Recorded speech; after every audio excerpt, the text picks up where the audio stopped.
hear Yogi, just ignore him.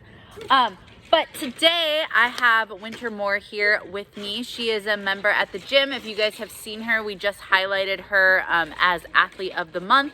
And she did just do her very first competition. That was your first one, right? It was my first one. Yeah. And it was in, when was that? April. Like April. Okay.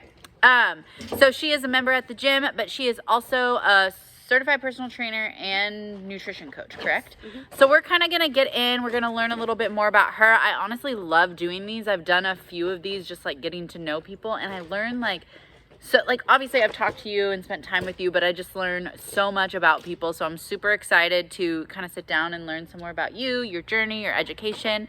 So kind of give us a little rundown of how you got into fitness and what got you to where you are today. Yeah. So about 6 years ago, on my daughter's first birthday, she just turned 7, I had kind of an emotional breakdown. Mm-hmm. So looking at pictures of myself on her birthday, and I was just so out of touch with my body. Mm-hmm. I had postpartum depression and just knew that I needed to make a change. And the concept of diet and exercise was not foreign to mm-hmm. me. I had pretty much been on a diet since I was 14. Mm-hmm. Was that like self-induced, or did you work with people on the diet, or were you just like kind of going through what society said and you're like, this is what I have to do to look the way I want? Yeah, so I knew I just pretty much started just doing what I knew to do, right? So changing mm-hmm. my nutrition habits, changing my exercise, which was, I knew what to do, but I had always had a hard time staying mm-hmm. consistent. So that's just what started it. So I was like, okay, this is what I know, I'm going to do this. But personal development was getting really popular at the time. Mm-hmm. So I started playing around and diving into personal development. And that really brought me to realize that I had a lot of emotional stuff that mm-hmm. I hadn't been dealing with, and I was using food as a way to cope. So, through that, I started to just become a lot more aware of the emotional reasons that I was eating. And so fast forward a little bit, my husband actually got deployed.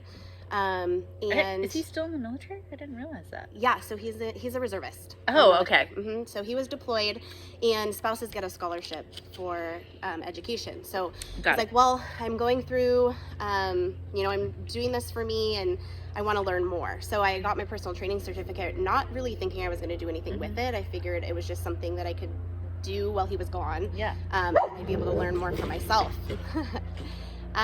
So I got certified while he was deployed, and then really started to enjoy that. So then I started just kind of coaching or like helping my friends mm-hmm. put programs together, and started toying around with it. And then eventually, started my own business and started working at Anytime in Lake Stevens. And then I've just got my nutrition certificate in 2019. Okay. Yeah. Who did you go through the nutrition certification? Precision Nutrition. Okay. Yeah, that's what I've heard is like super popular. Yeah. So, what kind of brought you, so like you got your personal training certification, what kind of was like the next step to be like, you wanted to dive more into nutrition? Like what kind of like set you forth on that venture? So, when you're getting your personal training certificate, they really push that like you shouldn't help people with nutrition if you mm-hmm. don't have that background. And so I wanted to make sure I was doing the right thing for people. Yeah. But I really wanted to be able to provide them more than just exercise mm-hmm. because nutrition really is the most important part. Amen. So that's really what drove me. But I chose Precision because honestly, anybody can give you a nutrition plan mm-hmm. and an exercise plan, but it's really the mindset work and the internal work that is going to help you stay consistent. Yep. And Precision really focuses on that coaching piece. I love that. That's what sold me on that. Mindset is so huge, and I've talked about this with a few other people. And like, it doesn't matter what like aspect you're thinking of it in. Like, mindset is huge as far as like self-love. Mindset is huge as far as like your body responding, but mindset's also huge when it comes to like nutrition and how your body's responding to the food that you're putting into it. So why don't you kind of give us a little like in depth about like mindset and how you utilize that with yourself, and maybe how you've utilized it with clients, and like the biggest thing you think mindset does as far as like the nutrition realm of things? So personally, I have this really bad habit of like I'm doing something as I'm telling myself I can't do it. Yeah. Like I've really had to do a lot of work on my internal self-talk.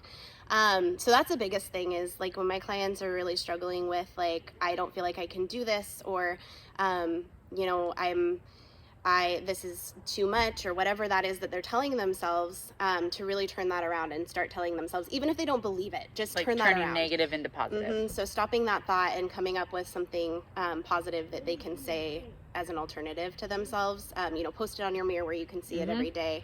And it took me a long time to really buy into affirmations, because I was like, that's not for me, that's cheesy. But once I started doing that, once I started doing that, I realized that how much that changed the game for me. And so now I always tell my clients, like, that's the first thing you need to do, is start telling yourself positive things. Yeah, I always have my clients, like, I came up with this, like, the big thing I do with my clients is I'm like, okay, we need to establish a morning routine. That's going to look different for everyone, but one of the main things I want people to have in their routine is either walking through a gratitude journal or writing down positive affirmations, or even both. So I created this thing that I call the Mindful Moments Journal, and it basically, like, it kind of helps you with journal prompts. It has you write the date, how you're feeling that day, some positive affirmations, things you're grateful for, and then it has you come back at the night and reflect over it. Like, how did I win today? You may have not done everything perfectly, but you did have some wins, and what were those? Because I think a lot of people tend to focus on what they're not doing and don't focus on what they actually have done. Yeah. Well, and focusing on whatever you focus on is going to become your reality, right? So I do that on a weekly basis. You know, we're always looking at, okay, well, what did you do well this week? Because the first thing my clients do when they come in to see me is, oh, I did this wrong, and oh, I didn't get my, you know, protein in, and this and that. And so it's like, okay, well, what went well? So, you know, even if you only got your protein in for one day, that's one day that you wouldn't have if you weren't focused on it. Hey, you're in the way. So the more we focus on, you know, the positives, the more our brain is going to help us focus on the positives. And what have you seen, like, is the biggest challenge with clients, like, mindset wise, and how long would you say it usually takes? I mean, obviously it's going to differ from client to client for them to really start seeing that difference in mindset and how it is, like, reproducing in their physique and goals. I think the hardest thing to overcome mindset wise is getting rid of that all or nothing mentality. You know, we think that we have to go all in right away, and we have to know everything there is to know to be successful. And it really is just stacking those little wins. You know, what are those small manageable habits that we can focus on each week to help us get to that big goal? Because it's really overwhelming to think, oh, I have to, you know, be perfect in my nutrition and exercise, you know, 6 days a week, and do that for a year to be able to get to where I want to go. So if we break it down and we say, okay, I need to prioritize my protein and, you know, at least go for a walk or move my body for 10 minutes a day, that's a lot more manageable. Baby steps. Yeah, that's a lot more manageable. And then you think, okay, so I'm going to focus on this week, and these are the habits that I'm going to set for this week. And then we'll talk about it and how did that go. And if you feel like you've mastered that, okay, well, now it's time to set a new habit. Let's let's level it up. What can we do next? And then you get to a year and you realize how much those little steps add up. Yeah, I talk about habit building all the time, because it's just like and I also ask people, like, what have you done in the past? Like, what's your past dieting history? And, like, have you found these successful? And 90% of the time they tell me all these different diets they've tried, keto, Atkins, like things like that. And they're like, no, it didn't, like, it worked at first, but then, like, I couldn't stay consistent with it. And I think that's really because a lot of people, they go all in and they try to, like, do all this new stuff, but they're not developing habits that they're starting to implement. And I'm like, it's all about creating a lifestyle, making this a lifestyle, because that's something you're going to be able to sustain. And part of that lifestyle is working on your mindset, because a lot of people will kill themselves in the gym, that I find, and you probably find this very similar. Do you work with primarily women? Yeah. I find it so similar that women come in and they tell me, I always ask them, like, okay, like, what's your dieting history? What's your workout history? What are you doing currently? They're always eating way too little.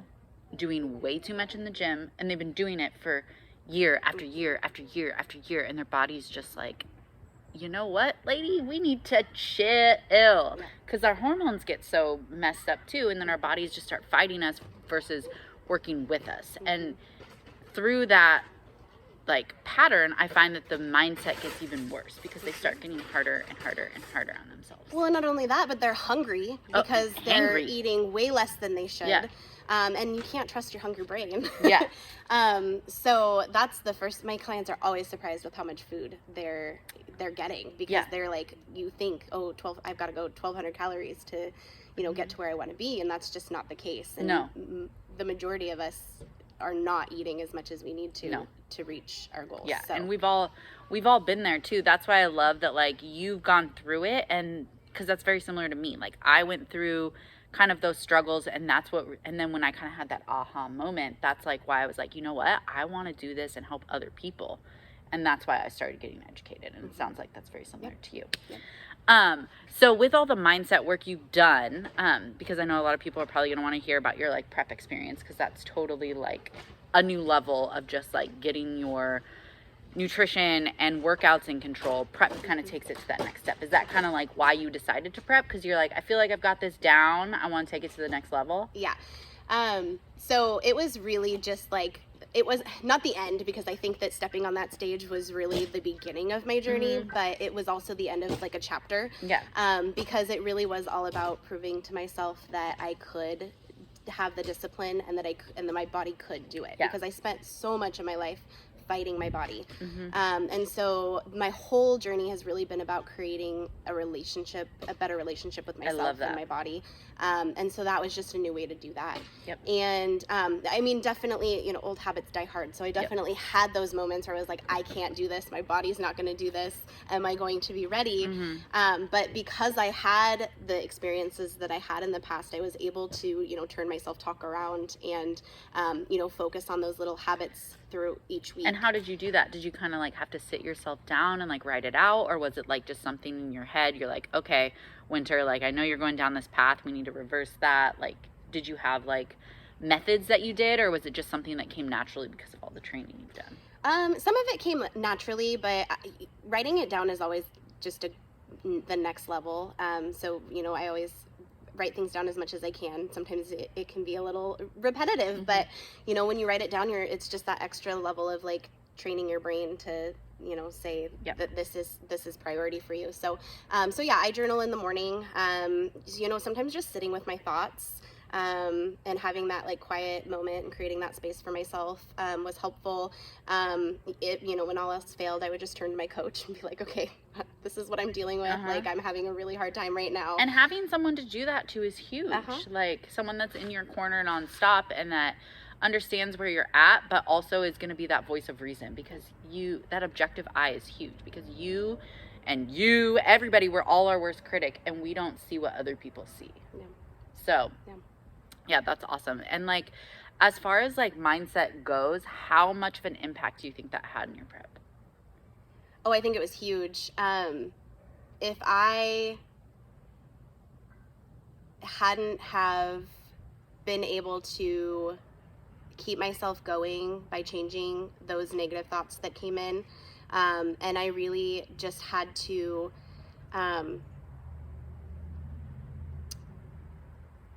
if I hadn't have been able to do that, and I hadn't have had the experience that I've had, and I really just had to make that decision of like, I'm going to step on that stage regardless of where I'm at, I never would have made it. It really had to be less about like what my body was doing and more about what was going on internally. Because I never would have made it on stage otherwise. Yeah, what goes on between your ears is huge. Yeah. So if someone comes to you, or someone's listening here and they're like, man, that is me. Like, I talk negatively to myself. I feel like I can't do this. It's like, it's constantly living in that negative mind space. What would be your top like 3 to 5 tips like that they should start implementing on a daily basis to help try to like pull that around? So the first thing would be to figure out what small things you can do, because the more you set yourself up to win, the more you're just creating your own experience to be proud of yourself, right? And when we're empowered, we want to keep going because that feeling is contagious. Yep. So the first thing I would say is let's set 3 things that you can do each day to win. So that's where we would start. The second thing would be write down an affirmation. So whatever it is that you're telling yourself, we're going to turn it around. And a lot of times I have to help my clients with this because it's really hard for us. It's such a personal thing. Yeah, and sometimes it's just as simple as like reading the sentence and just changing can't to can, right, or won't to will, or I am, yes, instead of I will be. I will be. Yep. So you really have to like adopt that identity too. That, you know, this is who I am, to help you get to where you want to go. Yeah. So those would be the top 2. And then the next thing would be to, okay, let's identify those challenges. What experiences have you had that are telling you that you can't do this? And I always use the example of like late night snacking because that's usually the biggest challenge that my clients have is the snacking after dinner. And what I found is that a lot of times that's a matter of just looking for comfort or to unwind after a long day. So we want to reach for, you know, whatever it is, the bag of chips, and sit on the couch and watch TV or have a glass of wine to unwind. And what I found is that that's really just a lot about, you know, wanting something to help us unwind. So learning how to replace those habits. And creating some distance between you and that habit as well. So, you know, keep talking. Okay. So helping yourself create some space and get uncomfortable, get uncomfortable, and allow yourself time between that like urge of like, I want this and how I'm going to respond to it.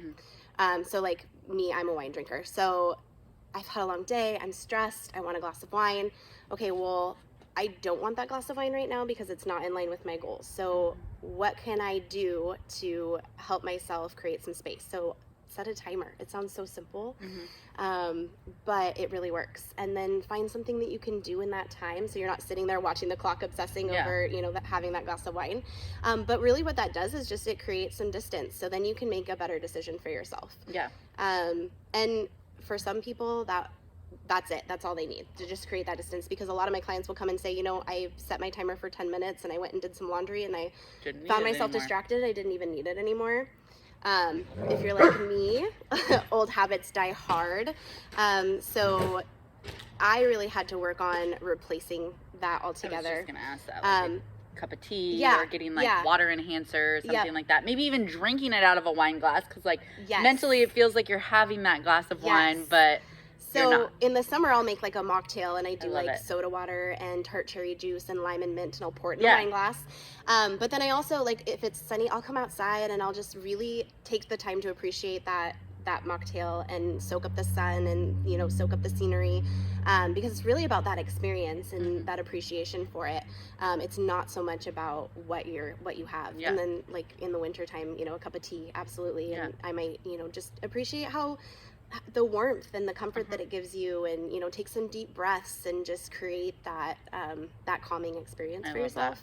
And so that's really what I had to do to kind of overcome some of those habits. But yeah, so those would be the 3 things. So figure out, you know, 3 habits that you can focus on each day to help yourself win.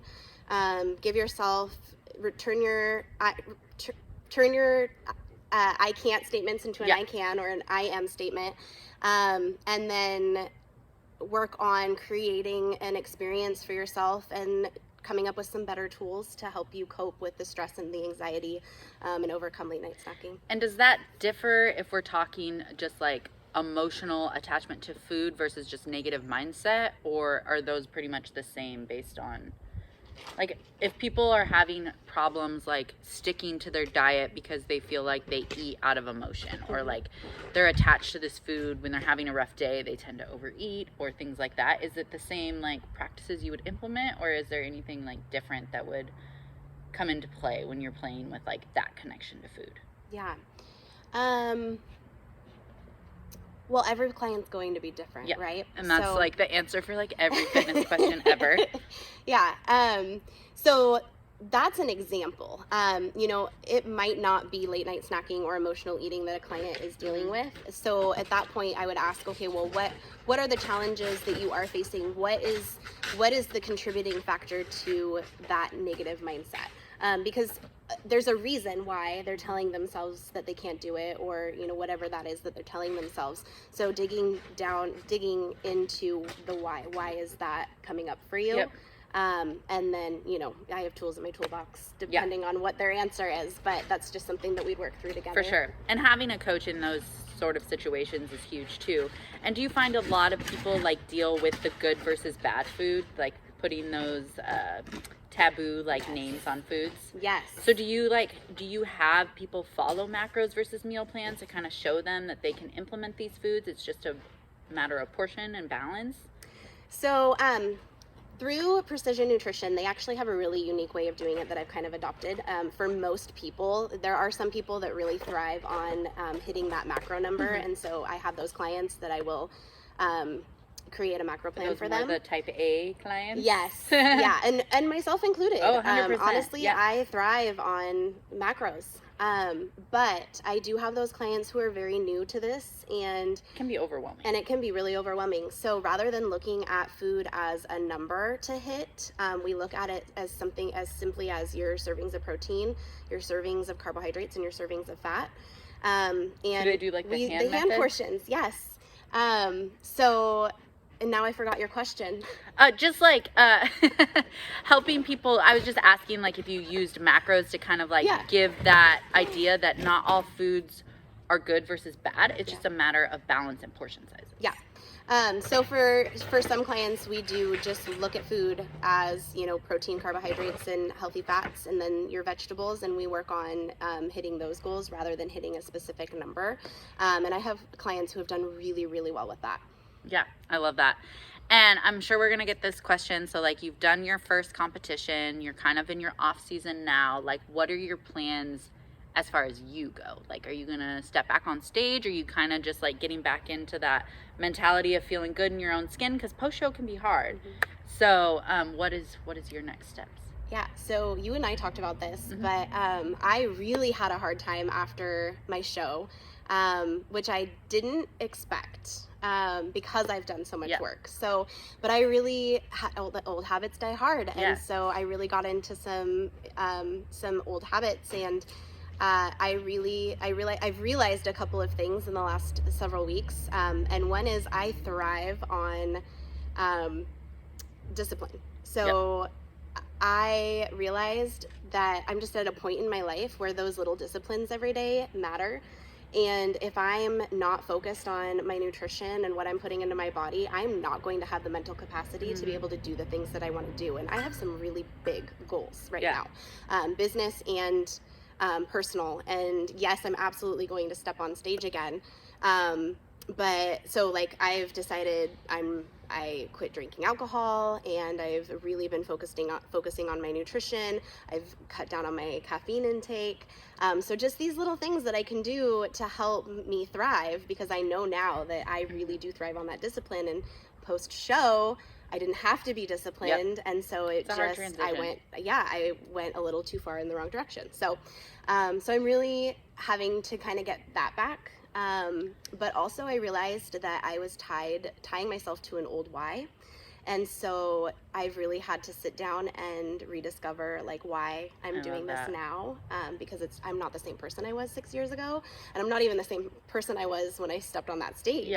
It changed me in ways I didn't even expect. So, but yes, absolutely, I want to compete again. I'm shooting for Emerald Cup in next April. So yeah. Awesome. And I think that just proves too, like no matter where you are in your fitness journey, no matter what your education, no matter what your background is, everybody has ups and downs. And like just because you're in a down doesn't mean you're not going to come back up again. And that is life. And like you just got to keep putting one foot in front of the other and just keep working, and the results will speak for themselves if you just keep going and keep being consistent. Well, and I think that we look at this as we think that there's an end to it. And success is not linear, like you said. You know, we're gonna have those ups and downs and twists and turns, and We can't just do this for a short period of time and then we're not done. Yeah. So it's always just finding those little things that you can do to grow, and it doesn't have to be a huge move. The little wins, like you said. Yeah. But just what can I do next to help myself continue this growth And keep evolving. and always I love stay that. on the projection of growth.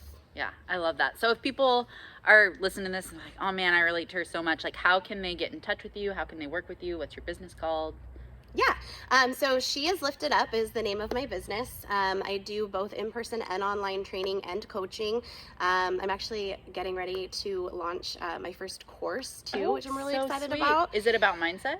It'll be, yes. So really it's about just giving women the tools to turn themselves on, and just find their fire. And it really I have to take that. yeah. I love that. So this journey has been about so much more than just fitness for me. Yeah. I would not be where I am in my business or my relationships or anything if it hadn't have been this journey. So it's really just about those tools that a woman can take to help just find their fire, and do it for you, because we do so much for other people, especially moms. And so this is really just about realizing that it's okay for you to do something for you. Yeah.